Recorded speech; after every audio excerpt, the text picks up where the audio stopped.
আমাদের মহামান্য রাষ্ট্রপতি শাহাবুদ্দিন চুপ্পু মহোদয়ের নেতৃত্বে একটি ইমার্জেন্সি সরকার গঠনের পথ প্রশস্ত হবে, অথবা আপনার বর্তমান ইউনুসশাহী যে হুকুমত সেটি আরো মজবুত ভাবে, দৃঢ়মূল ভাবে সিন্দাবাদের দত্তের মতো বাংলাদেশের ঘাড়ে দৃঢ়মূল হবে। রাষ্ট্রটা কতটা মিসম্যানেজড অবস্থায় আছে তার সর্বোৎকৃষ্ট উদাহরণ হচ্ছে এই মাইলস্টোন ট্র্যাজেডি। যেই রেজিম আপনার চেপে বসেছে আপনার দেশের উপর, সেই রেজিম নিচ থেকে নেগোশিয়েট করে নন ডিসক্লোজার ক্লজের মতো ক্লজ যখন মেনে নেয় এবং সেটি চাপিয়ে দেয় পুরো দেশের উপর, তখন অটোমেটিক্যালি সার্বভৌমত্ব সংকুচিত হয়ে যায়। প্রকৃতির নিয়মেই সাইক্লিক অর্ডারে আগে হোক পরে হোক তাদের বিদায় নিতে হবে, আর স্যাচুরেশন পয়েন্টে তো ইতিমধ্যে তারা পৌঁছে গেছেন। It's matter of time.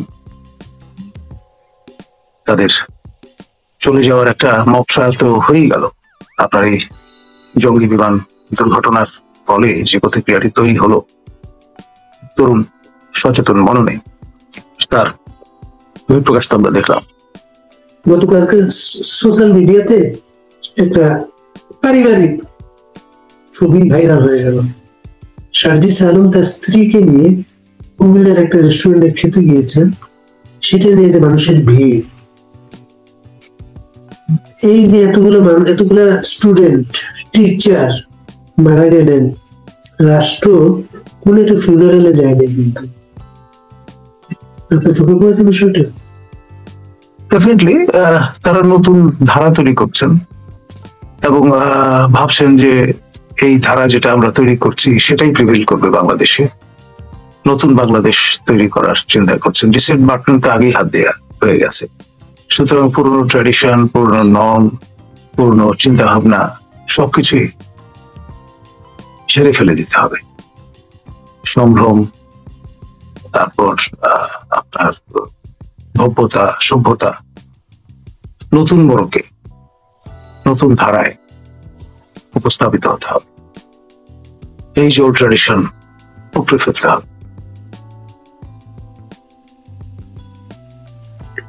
এরপর যে রাজনৈতিক দলগুলোকে ডেকে নেওয়া হলো, প্রথম দিনই যারা গেলেন 4টা দল, প্রধান বিচারপতি সহ সবাই হাসি খুশি ছিলেন এবং সেখানে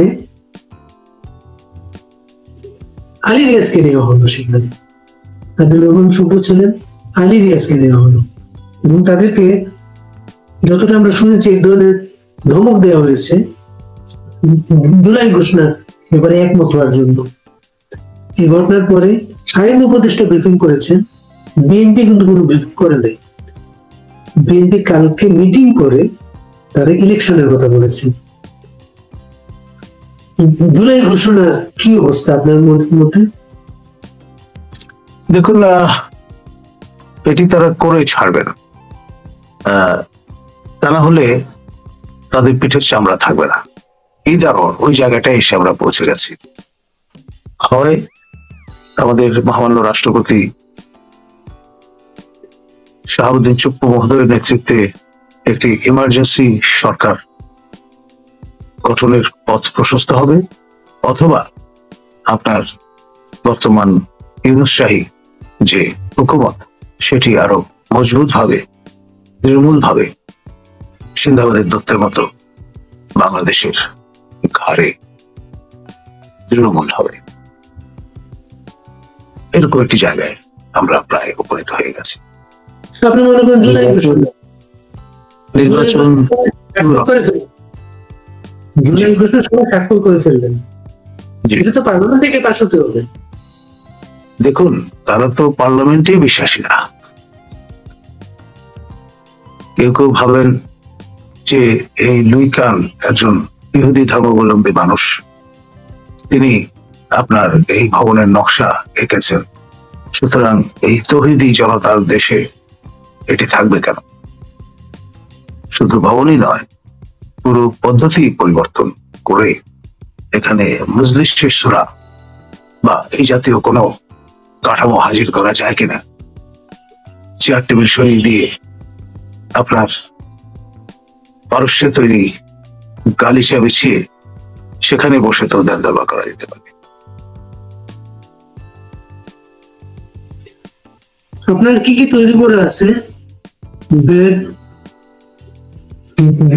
জরুরি প্রয়োজনীয় জিনিসপত্র, ওষুধ, এগুলোকে তৈরি করে আছে আপনার? জি না, আমি করিনি, ইচ্ছা করি করি কাম করতে। আপনাকে যখন নিতে আসবে তারা সময় দিবে? আপনার বিষয়টা হচ্ছে যে হয়তো যতদিন বেঁচে থাকবার কথা তার আগেই হয়তো এই ধরাধাম ত্যাগ করতে হবে। এখন আমি স্রষ্টায় বিশ্বাসী মানুষ। আপনার স্রষ্টা যতদিন পর্যন্ত চাইবেন আমি সচল থাকব, যখন চাইবেন না তখন আমাকে বিদায় নিতে হবে। এখন মিডিয়াম বা মাধ্যম হিসেবে হয়তো আদিলুর রহমান খানরা ভূমিকা পালন করবেন, অথবা তাদের আদেশে যারা শ্রীঘরে নিতে আসবেন তারা তা তামিল করবেন। এই না, সামরিক বাহিনীর সদস্য হিসেবে আপনি কোনো প্রিভিলেজ পাচ্ছেন? দেখুন, আপনার সশস্ত্র বাহিনীর সঙ্গে আমার একটা সংযোগ আছে। আমি তাদের অক্সিলারি ফোর্সের সদস্য। এখন বাংলাদেশে কেউ তো নিরাপদ না। আপনি পিপল ইন ইউনিফর্মদের একজন হন অথবা না, তার পুরো রাষ্ট্র এমন ভাবে পরিচালিত হচ্ছে যা কোনো নর্মের ধার ধারে না। রাষ্ট্রটা কতটা মিসম্যানেজড অবস্থায় আছে তার সর্বোৎকৃষ্ট উদাহরণ হচ্ছে এই মাইলস্টোন ট্র্যাজেডি। গোপালগঞ্জের পরে মাইলস্টোন স্কুলের ঘটনায় মানুষ দেখলো আমাদের সামরিক বাহিনীর সদস্যরা জনগণের বিপক্ষে অবস্থান নিয়েছেন। সামরিক বাহিনীর অবসরপ্রাপ্ত কর্মকর্তারা গত বছর জুলাই আগস্টের দিকে যে অবস্থান নিয়েছিলেন তারা তো এখন আর সেভাবে কথা বলছেন না। আপনি কোনো সম্ভাবনা দেখেন? আমি দেখি না। এই কারণে আপনি খেয়াল করে দেখেন, যারা অবসরপ্রাপ্ত সামরিক কর্মকর্তা তারা আমার মতো অনেকেই অনলাইন মিডিয়ামে সক্রিয়, দেশের বাইরে ভেতরে থেকে। কিন্তু তাদের বিপরীত ধারার যারা চিন্তা চেতনা করেন বলে দাবি করেন, একটা লোককে আপনি দেখাতে পারবেন না যারা এই সক্রিয়তা দেখাচ্ছে। এটার কারণ হলো আপনার এই যে তারা যে রেজিমের বেনিফিশিয়ারি, সেই রেজিম বিষয়গুলো নিয়ে কখনো চিন্তা করেনি। ভাবটা ছিল এরকম যে এটা মৌরসি পাট্টা চিরস্থায়ী বন্দোবস্ত। এখন রীতিমতো বিহ্বল একটি পরিস্থিতিতে পড়েছে এবং সবগুলো ডিম এক বাক্সে রাখবার কারণে একটা ডিমও হ্যাচ করেনি। আমাকে অনেকে অনুরোধ করেন যে ভাই, যারা অবসরে গেছেন সেখান থেকে কাউকে পাওয়া যায় কিনা আলোচক হিসেবে অংশগ্রহণ করবার। একটি লোককেও এখন পর্যন্ত খুঁজে পাওয়া যায়নি। এখন যদি সোল সার্চিং করেন তাহলে কেন এই পরিস্থিতি উদ্ভব হলো সেটি আবিষ্কার করতে পারবেন। ৭১ মুক্তিযুদ্ধ চলাকালীন সময়ে আমাদের যারা বাংলা ভাষাভাষী মানুষ, তার মেজরিটি অংশ আপনার যুদ্ধে অংশগ্রহণ করেছে, মাইনরিটি অংশ পাকিস্তান সেনাবাহিনীর সঙ্গে কোলাবোরেট করেছে। এখন এই যে বিষয় সেটি ইতিহাসের অংশ।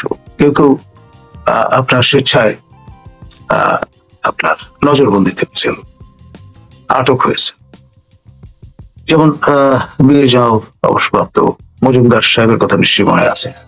তিনি পদস্থ বাঙালি সামরিক কর্মকর্তা ছিলেন ৭১ মুক্তিযুদ্ধের প্রাককালে, কিন্তু তিনি আটক হয়ে গিয়েছিলেন বা নজরবন্দি হয়ে গিয়েছিলেন। ফলে তাকে আমরা কোনো অ্যাক্টিভ হিসেবে দেখি না বা দেখিনি।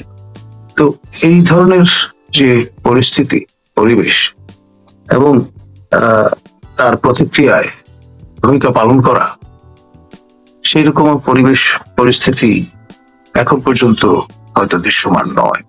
সেই কারণেই আপনার সেই তাগিদ বোধ করছেন না কেউ আপনার ভূমিকা পালন করবার। আর কালার রেভলিউশনের যে বৈশিষ্ট্য, যেটা সকল সেগমেন্ট অফ পপুলেশনকে তারা যুক্ত করতে সক্ষম হয়েছেন, এবং আপনার এখানে কোঅর্ডিনেশনটা খুবই ইফেক্টিভ রোল প্লে করেছে জাতীয় আন্তর্জাতিক ভাবে, এবং তার ফলে আপনার সাবেক সেনাপ্রধান বৃন্দ থেকে শুরু করে অনেকেই চ্যাপ্টার এলাকায় বসে আন্দোলনের নেতৃত্ব দিয়েছেন, স্লোগান দিয়েছেন, যেটা আনপ্রেসিডেন্টেড। এবং এর ফলে আপনার কালার রেভলিউশন গতি পেয়েছে এবং আলটিমেটলি আলোর মুখ দেখেছে। ধন্যবাদ। এরপরেও তো দিল্লি দখলের জন্য মিছিল হয়েছে, কত দ্রুত দিল্লি না, আপনার মার্কিন যুক্তরাষ্ট্রকেও এক হাত দেখে নেওয়ার পারঙ্গমতা তারা ব্যক্ত করেছে, সেটি আছে। মানে আপনি ডেভিলস অ্যাডভোকেট হিসেবে যদি আদার রাউন্ড বিবেচনা করেন, তাহলে দেখবেন যে তাদের স্পিরিটটা কোনোভাবেই আন্ডারমাইন করার বা আন্ডার এস্টিমেট করার সুযোগ নেই। যখন প্রধান বিচারপতি গ্রেপ্তার হতে শুরু করেছেন, প্রধান বিচারপতিদের অনেক তালিকা হতো মিডিয়া এখন আসবে, প্রধান বিচারপতি সামরিক শাসকদের শপথ করিয়েছিলেন, জিয়াউর রহমান এরশাদকে প্রধান বিচারপতিদের শপথ করিয়েছিলেন। তারপরে সংশোধনী গুলা, পঞ্চম সংশোধনী, সপ্তম অষ্টম সংশোধনী, এগুলো প্রধান বিচারপতিদের হাত দিয়ে গিয়েছে, এগুলো নানা কিছু আসবে। কর্নেল তাহেরকে যখন ফাঁসি দেওয়া হয়, তখন বিচারপতি কামালউদ্দিন হোসেন ছিলেন প্রধান বিচারপতি। অনেকে তার কাছে গিয়েছিলেন যে প্রধান বিচারপতি চাইলে অনেক কিছু করতে পারেন, তিনি কিন্তু সাহস করেন নাই, উদ্যোগ নিতে সাহস করেন নাই। এই এমন একটা দেশে আপনি যে সাহস করে কথাবার্তা বলছেন,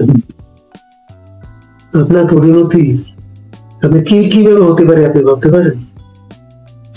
খুব বেশি হলে আর কি হবে, প্রাণ সংহার হবে। এর বেশি তো আর কিছু করবার ক্ষমতা কারো থাকতে পারে না। তিনি দোদণ্ড প্রতাপশালী উপদেষ্টাই হন আর প্রধান উপদেষ্টাই হন। One life to live. মানুষ দুবার বাঁচে না, একবারই বাঁচে। এবং আপনার যতবার বাঁচে, যতক্ষণ বাঁচে, ততক্ষণ পর্যন্ত আপনার মিনিংফুলি বাঁচাটা ভালো। আপনার ইঁদুরের মতো গর্ত লুকিয়ে লাভ কি? তাহলে কিভাবে গর্ত থেকে ধোঁয়া দিয়ে বের করা যায় সেটা তো এদের জানাই আছে। তবে আপনার ক্ষমতা চিরস্থায়ী নয়, মৌরসী পাটটাও নয়। প্রকৃতির নিয়মেই সাইক্লিক অর্ডারে আগে হোক পরে হোক তাদের বিদায় নিতে হবে। আর স্যাচুরেশন পয়েন্টে তো ইতিমধ্যে তারা পৌঁছে গেছেন। Just matter of time. তাদের চলে যাওয়ার একটা মক ট্রায়াল তো হয়েই গেল। আপনার এই জঙ্গি বিমান দুর্ঘটনার ফলে যে প্রতিক্রিয়াটি তৈরি হলো তরুণ সচেতন মননে, তার বহিঃপ্রকাশ তো আমরা দেখলাম, এবং সেটি বহু কষ্টে কসরত করে নিবারণ করা হয়েছে। এবং প্রতিবারই যে আপনি সফল হবেন সেটাও কিন্তু কেউ গ্যারান্টি দিয়ে বলতে পারে না।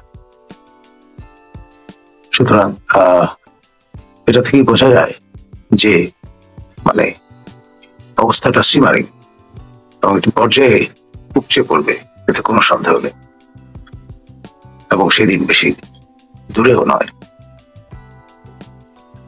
আপনি মৃত্যুর কথা বলেছেন, মানুষ তো একবারই মরে। তার আগে যে আদালতে হামলা করা হয়, মারধর করা হয়, একটা ঘটনারও কোনো প্রতিকার হয় নাই। এই বিচারাঙ্গনের গার্ডিয়ান হচ্ছেন প্রধান বিচারপতি। আমাদের বিচারপতিরা কত সুমোটো করেছিলেন জীবনে। এই যে ঘটনাগুলো একে করে ঘটে যাচ্ছে, কেউ তো সুমোটো তো করলেন না। এর উত্তর তারা কিভাবে দেবেন মানুষের কাছে? দেখুন, সেপারেশন অফ পাওয়ার যে থিওরি, সেটা নতুন করে আপনার রিকনস্ট্রাক্ট করতে হতে পারে। বাংলাদেশ হবে best case study. Executive, legislative, judiciary, তাদের ক্ষমতার যে ভারসাম্য, সেটা ব্লাড হয়ে গেছে।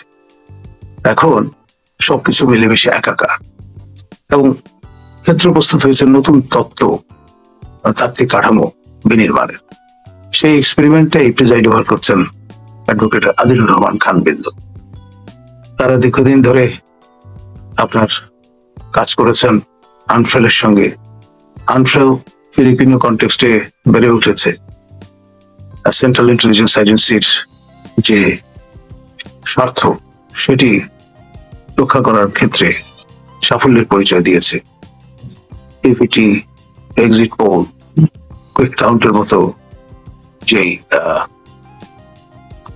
কৌশলগুলো তারা টেস্ট করেছেন এবং সাফল্যের সঙ্গে তা বিপণন করেছেন আফ্রিকান কনটেক্সটে, জাম্বিয়াতে, ইস্ট ইউরোপিয়ান কনটেক্সটে, বুলগেরিয়ায়, এবং পরবর্তীতে বেছে নিয়েছেন বাংলাদেশকে, এবং সেটিও সাফল্যের সঙ্গে কিন্তু এখানে মঞ্চস্থ হয়েছে।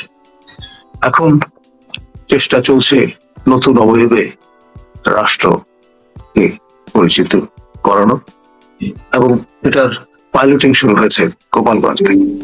নিশ্চয়ই মনে আছে, পাকিস্তান আমলে আমাদের বৃহত্তর ময়মনসিংহের বিভিন্ন মহকুমা রিনেম করবার প্রক্রিয়া শুরু হয়েছিল, নেসারাবাদ, কায়েদেবাদ প্রমুখ। এখন মাথায় ঢুকেছে যে গোপাল ঠাকুরের নামে একবার হার্ট অফ বাংলাদেশে একটি অঞ্চল থাকবে কেন, এবং সেটি আবার যদি এখন রাজ শ্রেণীর ব্রাহ্মণের নেতৃত্বে এই প্রস্তাবনা ওঠে, তাহলে তো নিয়ে কথা বলতে পারবে না।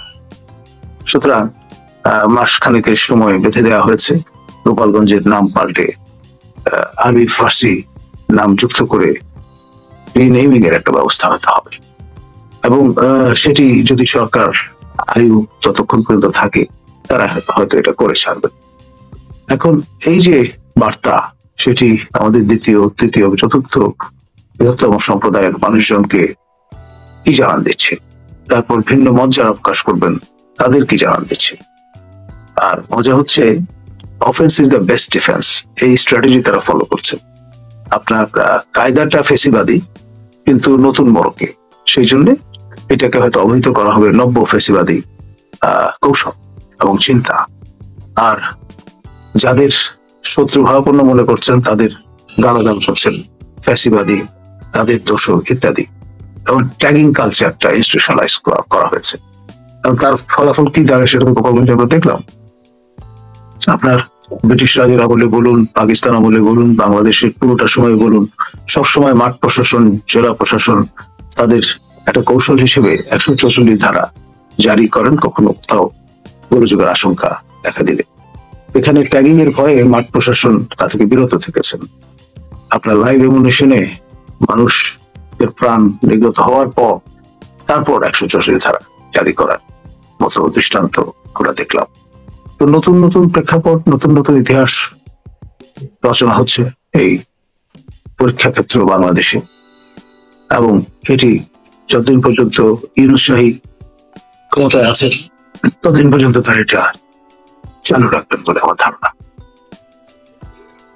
এই সেনাবাহিনীটা আমাদের মুক্তিযুদ্ধের মাধ্যমে সংগঠিত একটা সেনাবাহিনী।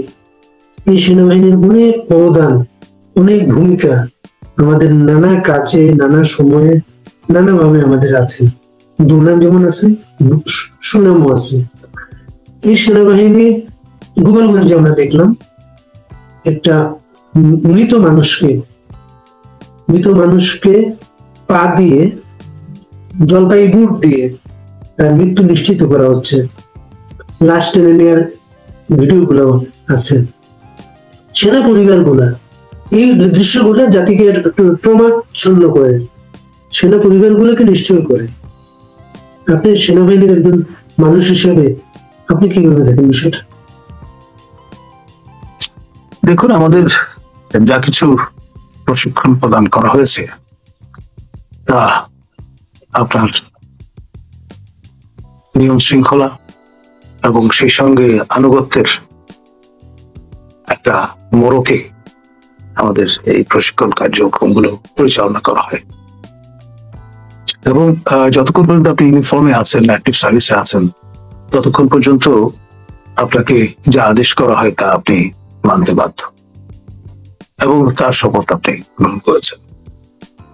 এখন যখন মানুষ অবসরে চলে যায় এ ধরনের সার্ভিস থেকে, তখন তারা তাদের মতো করে কথা বলে, এটাই হয়ে গেছে ট্র্যাডিশন। তো এর বাইরে এখন পর্যন্ত আমরা অন্য কোনো ধারা লক্ষ্য করিনি। এবং এই যে ধারাটি, সেটি যদি অব্যাহত না থাকে তাহলে আপনার লাস্ট ব্যাস্টিয়ন যেটি, শৃঙ্খলার প্রতীক যেটি, সেটি অপসারিত হলে পুরো কাঠামোটাই ভেঙে পড়ে। আপনার এক অর্থে সশস্ত্র বাহিনী সার্বভৌমত্বের প্রতীক। এখন যেই রেজিম আপনার চেপে বসেছে আপনার দেশের উপর, সেই রেজিম নিচ থেকে নেগোশিয়েট করে নন ডিসক্লোজার ক্লজের মতো ক্লজ যখন মেনে নেয় এবং সেটি চাপিয়ে দেয় পুরো দেশের উপর, তখন অটোমেটিক্যালি সার্বভৌমত্ব সংকুচিত হয়ে যায় এবং তার ইমপ্লিকেশন হয় ফার রিচিং। এগুলো নিয়ে আপনার কথা বলার সুযোগ বাহিনীগুলোর মধ্যে নেই। আপনার সর্বোচ্চ প্রশিক্ষণ প্রতিষ্ঠান যেমন মাইনার স্টাফ কলেজ, এইসব প্রতিষ্ঠানে আপনার যখন প্রশিক্ষণ কার্যক্রম চলে তখন চ্যাথাম হাউস রুল মেনটেন করা হয়, অর্থাৎ চার দেয়ালের মধ্যে যা কিছু আলোচনা হয় খোলামেলা, তা বাইরে প্রকাশ করার কোনো সুযোগ নেই বা দস্তর নেই। এবং খোলামেলা আলোচনার স্বার্থে পারসিকিউটেড না হবার গ্যারান্টি থাকায় এই আলোচনাগুলো হয়, কিন্তু সেটা ওই পর্যন্ত রুটিন রিচুয়ালে তা সীমাবদ্ধ থাকে। বাংলাদেশে আপনার এখন পর্যন্ত আমাদের যারা শৃঙ্খলা বাহিনীতে আছেন তারা এই ট্রেডিশন মেনটেন করে চলেছে। ধন্যবাদ। আপনি এই যে সামরিক বাহিনীর অবসরপ্রাপ্তরাও কথা বলতে চান না, বিশেষ করে এই অ্যাক্সিডেন্টের পরে বিমান বাহিনীর সাবেক কেউ কথা বলবেন এই আশায় কিন্তু আমরা অনেক খুঁজেছি, আমরা বের করতে পারিনি। শুধু তারা না, মুক্তিযোদ্ধারা বয়স হয়ে গেছে, তাদের আর কতদিন বাঁচবেন, দু একজন ছাড়া কেউ কিন্তু সাহস করে কথা বলেন না। কথা বলেন না, এই কথা বলে এই বয়সে যে মারধর একটু সহ্য করতে পারবেন না, এই অপমানটা সহ্য করতে পারবেন না, কথা বলেন না। আপনার কি মনে হয় স্কুলের যে ঘটনা, এত অবিশ্বাস, সরকারের প্রতি লাশ লুকানোর অবিশ্বাস বা পরিস্থিতি সামাল দিতে না পারার বিষয়টা, অনাস্থা, উপদেষ্টাদের আটকে রাখা সেখানে ভেতরে, শুধু উপদেষ্টা না, প্রেস সচিবের প্রতি এত অনাস্থা, প্রেস সচিবেরও কিন্তু পদত্যাগ দাবি করা হয়েছিল। আপনি কি মনে হয় কি সামাল দেওয়া গেছে এটা? দেখুন, অন্তত এই ফেজটা তারা সাফল্যের সঙ্গে সামাল দিতে সক্ষম হয়েছে। এখন খেয়াল করে দেখেন, আমাদের সম্মানীয় আপনার নবগঠিত রাজনৈতিক দলের কেন্দ্রীয় নেতৃবৃন্দ যথাক্রমে হাসনাত আব্দুল্লাহ, সজিস আলম এবং মাননীয় উপদেষ্টা সজীব ভুঁইয়া, তারা কিন্তু ধমক দিয়েছেন, চোখ লাগিয়েছেন আমাদের এই যে টার্গেট অডিয়েন্স মাইলস্টোনের শিক্ষার্থীবৃন্দকে, তারা যদি তাদের অ্যাক্টিভিজম বন্ধ না করেন তাহলে খবর আছে। খোলামেলাই বলেছেন, তারা কিন্তু লুকোচুরির আশ্রয় নেননি। ধন্যবাদ। এক বছর আগে তারাই কিন্তু এই কাজটা করেছেন, তারাই আন্দোলনের পায়োনিয়ার ছিলেন, তারাই এখন আন্দোলনকে ভয় পান। ভাই, আজকে সকাল বাংলাদেশ হয়েছে একটা গ্রেফতারের খবর দিয়ে সাবেক প্রধান বিচারপতি খায়রুল হককে গ্রেফতার করা হয়েছে। এবং তাকে ডিবি কার্যালয়ে নেওয়া হয়েছে। জানি না আদালতে হাজির হওয়ার পরে কি পরিস্থিতি হবে। আদালতে হাজির হওয়ার পরে মানুষের উপরে আক্রমণ হয়ে গেল। আপনি এই খবরটা শোনার পরে আপনার প্রথম প্রতিক্রিয়াটা কি হলো? দেখুন, আমি অবাক হইনি, কারণ হচ্ছে স্বরাষ্ট্র মন্ত্রণালয়ে একটা প্যানেল আছে, তার মূল প্রভাবক হচ্ছেন অ্যাডভোকেট আদিলুর রহমান খান। এখন তার চেয়ে ভালো তো আর বিচারপতি খায়রুল হককে কেউ চেনেন না। বিচারপতি খায়রুল হকের সরাসরি ছাত্র তিনি, এবং রেজওয়ানা আরেকজন মাননীয় উপদেষ্টা, তিনিও তার ছাত্রী। সুতরাং শিক্ষককে কিভাবে সম্মান জানাতে হয় তার একটা মোটামুটি সুযোগ যেহেতু পাওয়া গেছে, তারা সেটা পূরণ করছেন। এবং স্টাইল এবং আপনার স্ট্র্যাটেজি যেটা, সেটা হচ্ছে কিছুদিন বিরতি দিয়ে দিয়ে এক একজন এরকম ব্যক্তিকে আটক করে সবাইকে একটু ভীত সন্ত্রস্ত রাখা। আর যারা পড়াশুনো করেন মূলত তারা মধ্যবিত্ত পরিবারের সন্তান, এবং ভয় সবসময় তাদের তাড়া করে। ফলে এটি একটি ভালো ট্রিটমেন্ট, কারণ আমাদের বিচারপতি খায়রুল হক মহোদয়ের দুই ছাত্র এবং ছাত্রী, তারা এখন আর মধ্যবিত্ত বর্গে বসবাস করে না, উচ্চ মধ্যবিত্ত এবং উচ্চবিত্ত আপনার বৃত্তে ঠাঁই হয়েছে তাদের। তো ফলে ওই যে ভয় শূন্য তার আগেই হয়ে গেছেন, নানান রকম অ্যাক্টিভিজম করে বেলার কাজ করতে গিয়ে, পরিবেশ নিয়ে অসংখ্য মামলা মোকদ্দমা লড়তে গিয়ে আপনার যেটাকে বলে হুমকি, তারপর নানান রকমের ইন্টিমিডেশনের সম্মুখীন হয়ে কিভাবে তা কোপ করতে হয় মোটামুটি বেলার রেজওয়ানা সেটা জেনে ফেলেছেন। আর আদিলুর রহমান খান তিনি তো জেল, জরিমানা এগুলোর ভেতর দিয়ে গেছেন। ফলে তারা ব্যাটল হার্ডি, এবং সেই জন্য নিজেরা যেই অভিজ্ঞতার ভিতর দিয়ে গেছেন, চিন্তা করেছেন যে আমাদের শিক্ষক মহোদয় বাদ থাকবেন কেন, বয়স যাই হোক। আর পদবীর বিবেচনায় তিনি তো আরো উচ্চ পদস্থ ব্যক্তি, সুতরাং আপনার মাকে কিলিয়ে ঝিদের শেখানো যাবেন, প্রবাদ পাল্টে ফেলতে হবে আর কি ভবিষ্যতে। এই নতুন ইউনুস শাহিদ বাংলাদেশে সবকিছুই তো পরিবর্তনশীল, আদার ওয়ে রাউন্ড, এমনটি মনে হচ্ছে। যেমন ধরুন, জাতীয় শোক দিবস আপনি ঘোষণা করলেন, করে হাসি মশকরা করছেন কোমল পানীয় শব্দহারে সবাইকে নিয়ে, মানে যে একটা শোক সন্তপ্ত পরিবারগুলোর প্রতি সমবেদনার বহিঃপ্রকাশ হিসেবে একটু ভাবগম্ভীর অভিব্যক্তি প্রদান করবেন, সেটা থেকেও বিরত থাকছেন।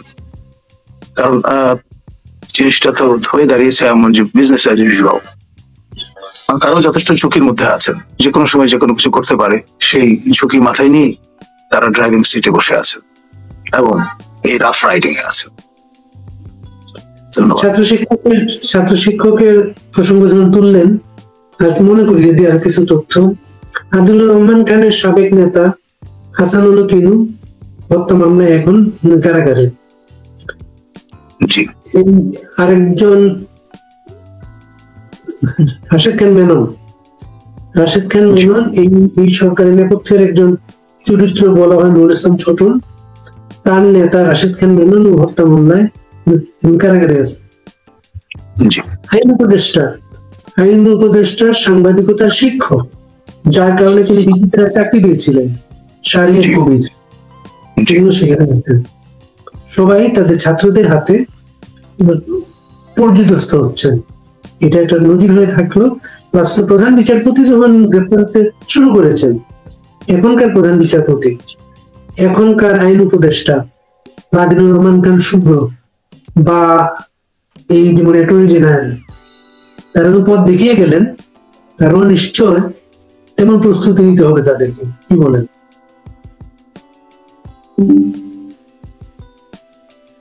দেখুন, ঝিলটি মারলে পাটকেলটি খেতে হয়, এটা তো প্রকৃতির নিয়ম। সুতরাং সাইক্লিক অর্ডারে সবকিছুই ফিরে আসে। এখন তারা মুক্ত বাতাস, প্রকৃতি, আপনার মন্ত্রীপাড়ার সেই সবুজ চত্বর এবং সুরম্য কলোনিয়াল স্টাইলের ভবনগুলোতে বসবাস করার যে জীবন তা উপভোগ করছেন।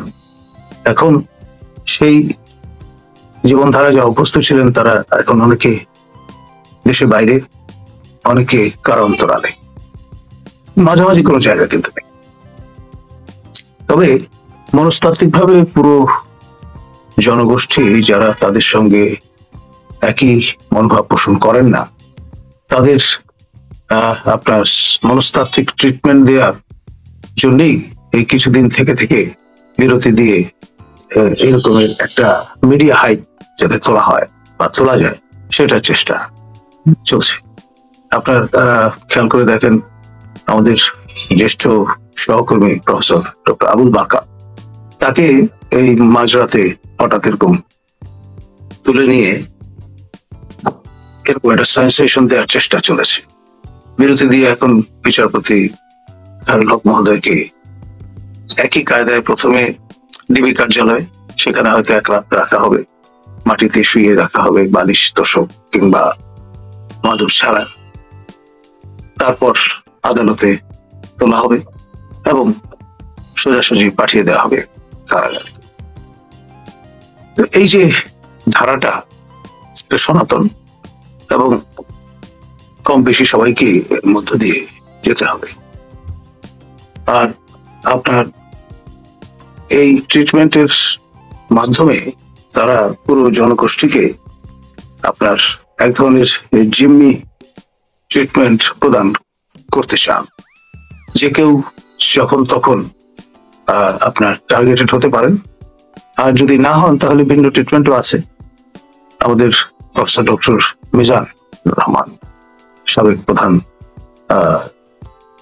বা চেয়ারম্যান আপনার জাতীয় মানবাধিকার কমিশনের, তাকে প্রকাশ্যে একেবারে অন রেকর্ড ফেসবুকে মব করবার হুমকি দেওয়া হয়েছে।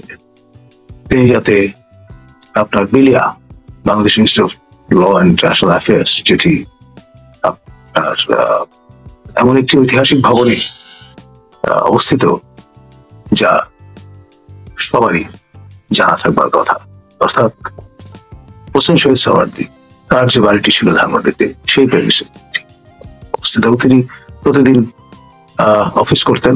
তিনি যাতে অফিসে না আসেন তাকে এক সপ্তাহের একটা হুমকি দেওয়া হয়েছে এবং এমন পরিস্থিতি তৈরি করা হয়েছে যাতে ওই প্রফেসর আবুল বারকাতের মতো বাসা থেকে যাতে বের না হয়।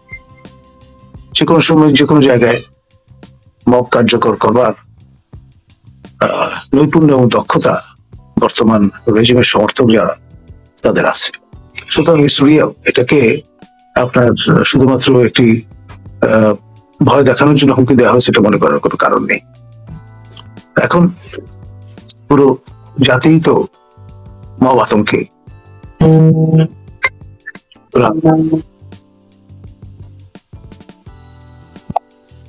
কখন কার উপর তারা নাজেল হন এটা আগেভাবে বলা মুশকিল। তবে তালিকা তৈরির যে মুন্সিয়ানা সেটি অ্যাডভোকেট আতিকুর রহমান খানের আছে। তিনি সংশ্লিষ্ট মন্ত্রণালয়ের থেকে তার যে ইনভ্যালুয়েবল অ্যাডভাইস সেটি প্রদান করে থাকেন। তার উপর ভিত্তি করে মানে কাকে কখন খাঁচায় ভরা হবে সেটা নির্ধারিত হয়।